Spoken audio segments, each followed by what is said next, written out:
მოგესალმებით ღვთისმშობლებო. ყველა მშობელი თავის შვილებს პატარაობიდანვე ასწავლიან ხოლმე მადლიერების გამოხატვას. მაგალითად, ვინმე რო ბავშვს კამფეტს მისცემს, ეტყვიან ხოლმე აბა რა უნდა უთხრა ძიას?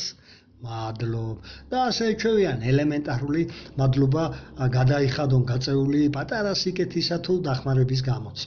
მაგრამ არ ასწავლიან უმთავრეს ყოველდღიურად გამოხატონ მადლიერება მის მიმართ, ვინც სიკეთის ეტალონია.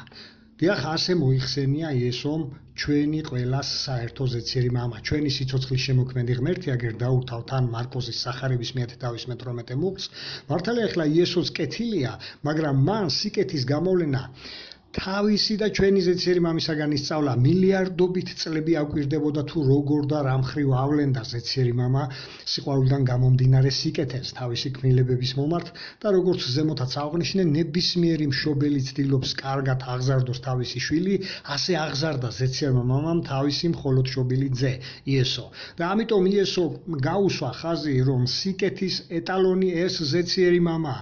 სწორედ ამ სიტყვებით. ნახოთ ერთი მონაკვეთი თუ საიდან როგორ სწავლობდა იესო ზეციერ მამაზე დაკვირვებით სიკეთის კეთებას. ძველ აღთქმაში ნახე წიგნი იგავნი მერვე თავი 22-დან 31-ის ჩათვლით არის მონაკვეთი, ჯერ 22-დან 27-ის ჩათვლით დაურთავ, აგერ მიაქციეთ ყურადღება 22-23 მუხლებს, აქედან ვიგებთ, რომ იესო იყო პირველი ქმნილება მთელ სამყაროში, სანამ რამეს შექმნიდა ზეციერი მამა. ამას ადასტურებს თავად იესოს ეს სიტყვები, რომელიც თუნდაც 23-24 მუხლებში მაქვს, აგერ შემოხაზული მაქვს კონკრეტულად ეს ადგილები, რომ იგი გაჩნდა, ანუ შექმნილი იყო და რომ მას ჰქონდა დასაბამი ზეციერი მამისაგან განსხვავებით, რომელიც დაუსაბამოა.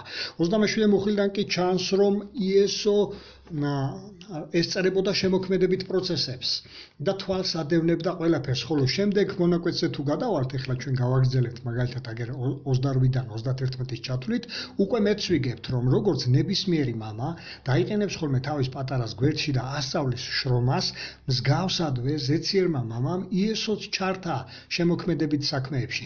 ეს ჩანს გარკვევით 30-ე მუხლიდან, როდესაც იესო ამბობს, რომ ის მამის გვერდით შრომობდა როგორც ოსტატი.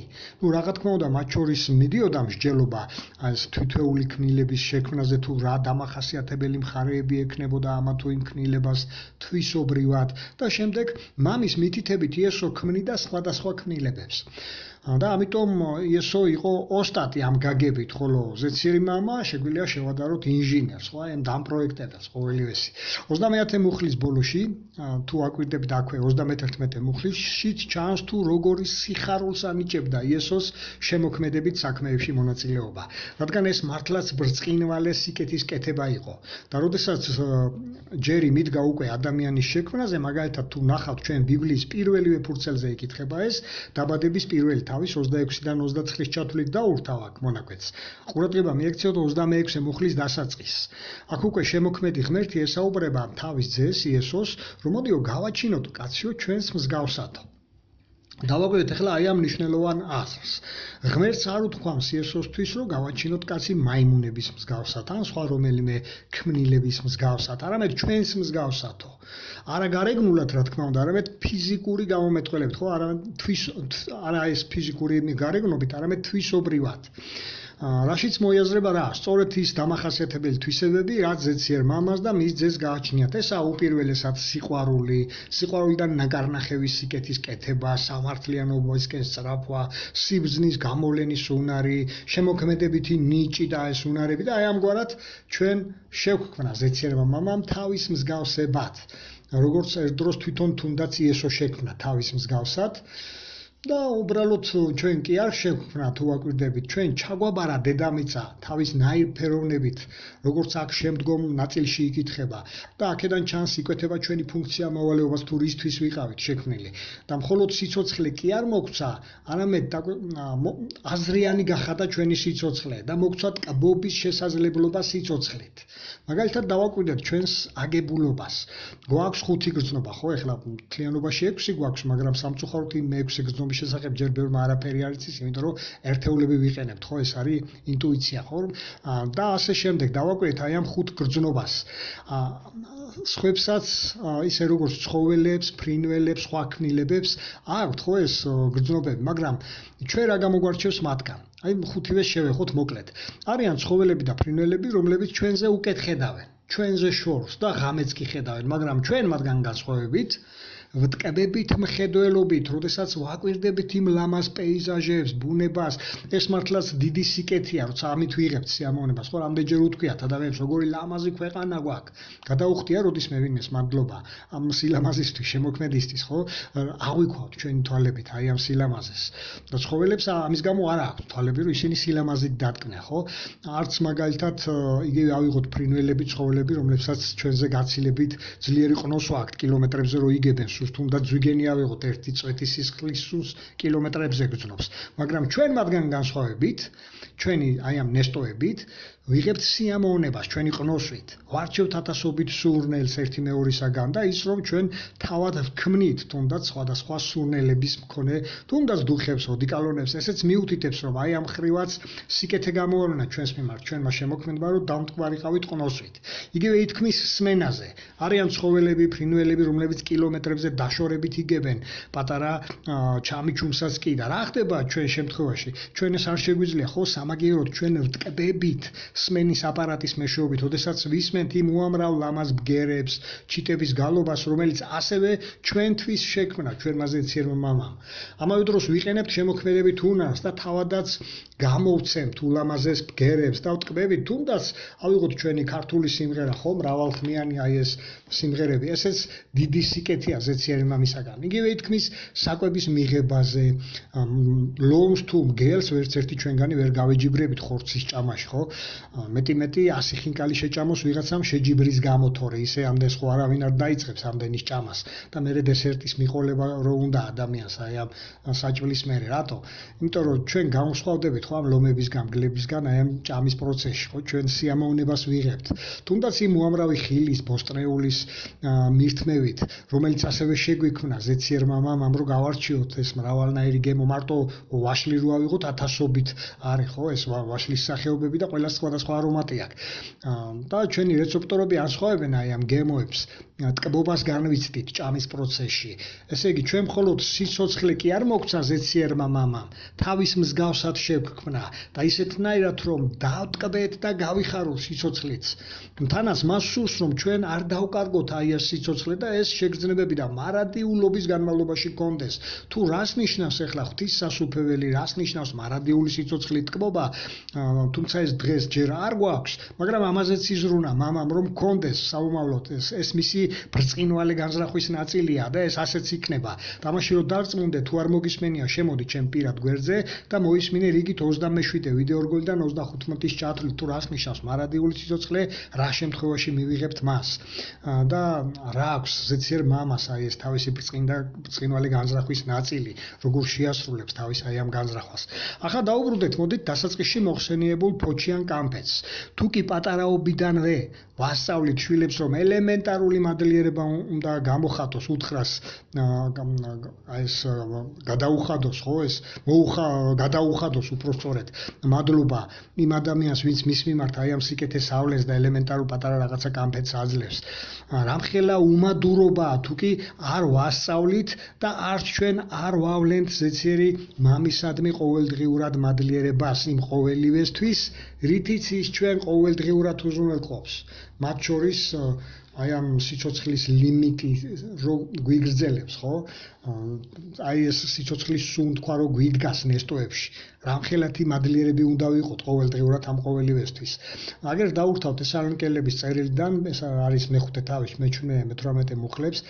აქედან რას ვიგებთ, რომ რადგან ჩვენ ყოველ ნაბიჯზე გვაძლევს ზეციერი მამა ფუჩიან კამფეტებზე ძვირფას სიკეთეებს, ამისათვის ჩვენ გამუდმებით გვმართებს ლოცვები, საუბარია სამადლობელ ლოცვებზე.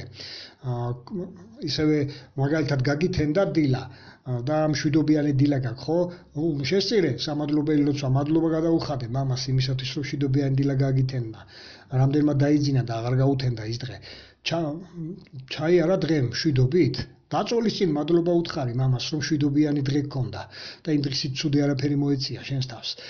აი ესეთი ლოცვები აუცილებელია, სამადლობელი ლოცვები. და ეს ჩვენ ყოველთვის უნდა შევავედროთ ასევე ლოცვებში სხვებით ჩვენ ზეციერ მამას, ჩვენი ოჯახის წევრები, მათთვის რომ შვიდობიანი დღე იყოს და მადლობა გადაუხადოთ მათი კარგად ყოფნისთვის, ჯანმრთელობისთვის. იესო ქრისტეს მეშვეობით უნდა ვაკეთოთ ეს. როდესაც ვლოცულობთ, რაიმეს ვთხოვთ ზეციერ მამას და როცა დრო გადის და მამა გპასუხობს ჩვენს ლოცვებზე, ჩვენს სათხოვარზე, არ დაგვავიწყდეს ისევ აღვავლინოთ იგივე საკითხთან დაკავშირებით სამადლობელი როცვა, რომ მოიღო წყალობა და გიპასუხა შენს ლოცვაზე, რომ შეგისრულა სათხოვარი.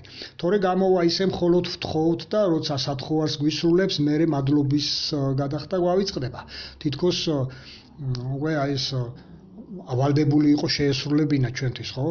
ღმერთი არ არის ნატურის თვალი, ეს უნდა გვახსოვდეს, ხო? არც ავალდებულია, რომ რამე შეგვისრულოს, ის უზენაესია, ჩვენი სიცოცხლის შემოქმედი, ჩვენი ზეციერი მამა ის და ჩვენ და მე სიყვარულიდან აღძრული ავლენ სწორედ აი ამ სიკეთეს მოწყალებას ჩვენ სათხოვარზე. აი რატომ უნდა ვიყოთ მადლიერნი გამუდმებით, ის ხომ ბევრ ფოჩიან კამფეტებზე უკეთეს რამეებს გვაძლევს ყოველდღიურად. გარდა ამისა, ჩვენ ზეციერ მამას მოსწონს, როცა ჩვენს ლოცვებში ჩვენც ვზრუნავთ სხვებზე და არა ვართ ეგოისტები. მარტო მომე არ გვაკერია პირზე, ხო, ლოცვებში. ნახოთ მაგალითად, რისკენ მოგვიწოდებს იაკობის წერილი მეხუთე თავის 13-დან 16-ის ჩათვლით მუხლებს დაურთავ აქ.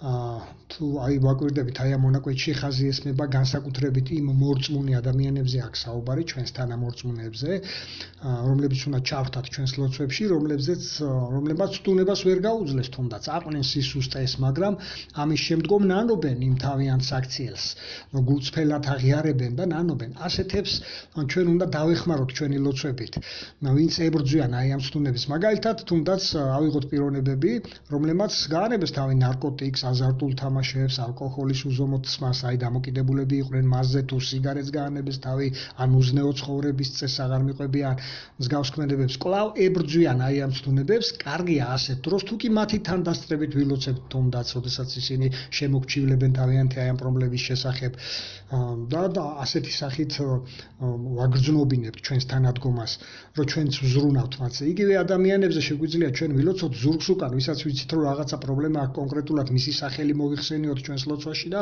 მოიხსენიოთ ის სისუსტე, რასაც ის ებრძვის. აი ეს არის სხვებზე ზრუნვა სინამდვილეში და სულიერად დაცემულების გამხნევება შეგვიძლია ჩვენი ლოცვებით. ფიზიკურად ასევე ვინც ავანტყოფობენ, მარტო სულიერად არა, აქ მართალია სულიერ საკითხს ეხება, მაგრამ იგივე ხდება ფიზიკური ავადობის დროსაც. თუნდაც ავანტყოფოს კარზე არიან, სარეცელს არის ვიღაც მიჯაჭვული, უნდა ვილოცოთ მისთვისაც, რომ გააძლიეროს ისინი უფალმა, რომ არ დანებდნენ აი ამ განსაცდელში. ჩვენ უნდა შევავედროთ კონკრეტული პიროვნების სახელით, მისი დაავადება მოიხსენიოთ, რასთან აქვს მას ჭიდილი და ვთხოვოთ ღმერთს, რომ გააძლიეროს ეს პიროვნება. ასევე უნდა ვილოცოთ ჩვენ მით უმეტეს მათთვის, ვინც დაპატიმრებულები არიან საპყრობილეებში, ხო, ეს განსაკუთრებით უსამართლოდ თუ არიან დაპატიმრებული, ჩვენ აუცილებლად უნდა შევავედროთ ჩვენ ზეციერ მამას ასეთები. უნდა ვლოცულობდეთ მათთვისაც, ვინც სიღარიბეში ცხოვრობენ. ეხლა თუ ჩვენც არაფერი არ გაგვაჩენია და ჩვენც ესე თვიდან თვემდე ძლივს ვირჩენთ თავს, ჩვენ ლოცვებში მაინც უნდა მოიხსენოთ, თუ ეხლა მატერიალურად არ შეგვიძლია რომ დავეხმაროთ, ჩვენს ლოცვებში აუცილებლად უნდა ჩავრთათ ასეთი პიროვნებები. იმიტომ რომ ამით ჩვენ ზეციერ მამას ვაჩვენებთ, რომ ჩვენ გვადარდებს სხვები, ჩვენ არა ვართ ეგოისტები, მარტო საკუთარ თავზე კონცენტრირებული და საკუთარ მოთხოვნებზე. და ასეთი ლოცვები მოწონს ღმერთს, როცა ხედავს რომ შენ შედეგი როგორც მისი ნამდვილი ქმნილება, რადგან მან ჩვენ შევქმნა თავის მსგავსებად და თუ კი თვითონ მზრუნველია და ავლენს სიკეთეს ყველას მიმართ განურჩევლად. ჩვენც მსგავსად უნდა ვიქცეოდეთ, ჩვენი რა თქმა უნდა თუ ფიზიკურად შეგვიძლია მატერიალური დახმარება ამას ვაკეთებთ, თუ ეს არ შეგვიძლია, როგორც ვთქვი, ჩვენი ლოცვებით უნდა ვზრუნავდეთ სხვებზე და ჩვენს ლოცვებში აუცილებლად უნდა ვიხსენიებდეთ ამა თუ იმ პიროვნებას, სხვადასხვა ხრივ დაჩაგრული იქნება ის, მძიმე განსაცდელში იქნება, საავადმყოფოში იქნება, საავადმყოფოს კარზე, საპატიმროში იქნება, თუ ასე შემდეგ, ხო? სხვადასხვა ცდუნების პირისპირ. და როცა ჩვენ ასე მრავლად ლოცულობთ სხვადასხვა ადამიანებზე, ასეთ ლოცვებს აფასებს ზეციერი მამა. ასეთნაირად ის ხედავს ჩვენ, რომ ჩვენ ნამდვილად ვართ იმ სიკეთის ამრეკლავები, რომლებსაც თავად ავლეს ჩვენს მიმართ. და თუმეტეს ახლა ჩვენ სხვებს მატერიალურად ვეხმარებით, ხო?